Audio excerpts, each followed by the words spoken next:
This is Mary O'Shea's memoir, written in her own words.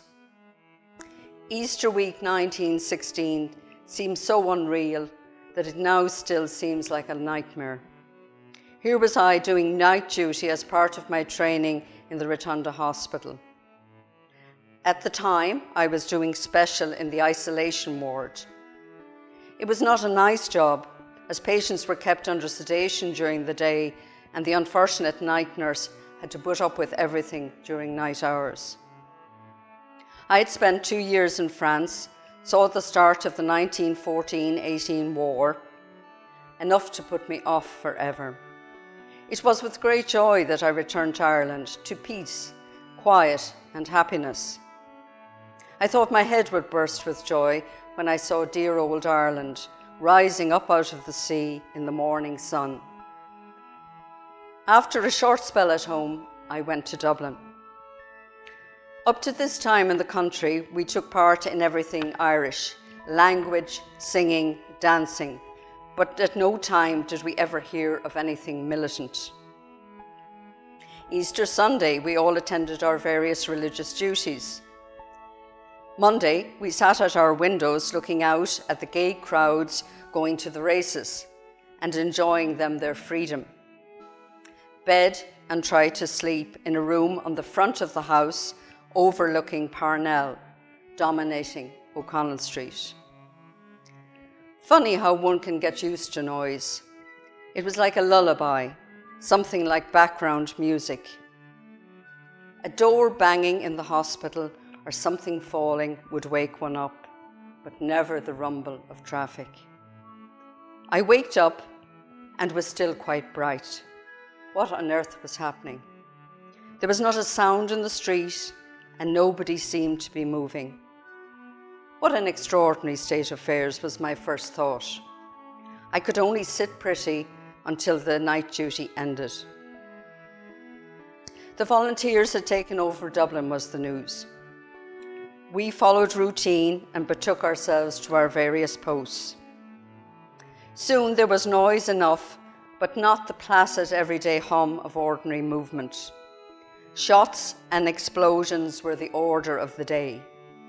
We did our work, ate our short rations, and sleep where we could. The British military were stationed in the hospital.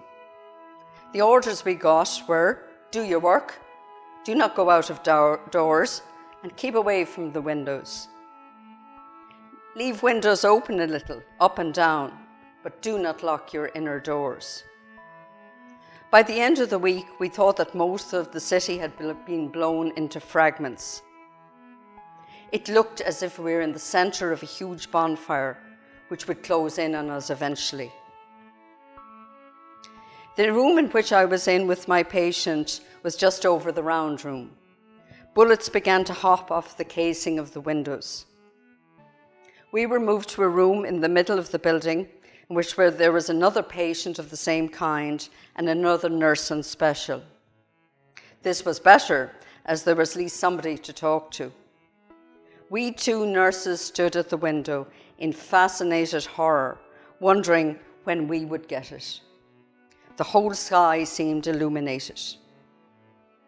Here we were, with lovely dear old Dublin falling down about us, and we tried to clam people who had not a clue what was happening. Of course, we could not sleep in the day. We sat huddled together and dozing and wondering. We could not keep away from the windows in spite of the warnings. We saw several people shot trying to cross O'Connell Street. They were dragged off the street and they were put in the morgue. We saw snipers at work at the top of houses on Parnell Square. We saw all the prisoners collected into the front hall of the hospital and marched away to prison. One thing was the Countess, judging by the size of her small hands and feet.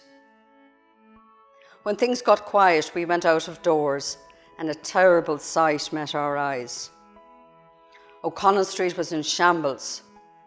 We were all stuck dumb, as I don't think anybody in the house had any knowledge of what was really happening. A conspiracy of silence existed, as nobody knew or understood what the whole business was about. A couple of young fellows from Ireland turned up at the door one day at the end of the week.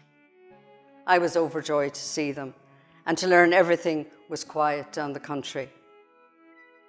However, work went on and absorbed all our injuries and time.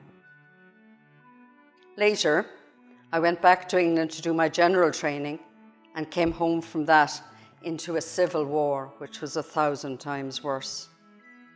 To think that the lads who stood together against a common foe could split and be so bitter. This, to me, is the tragedy of our time.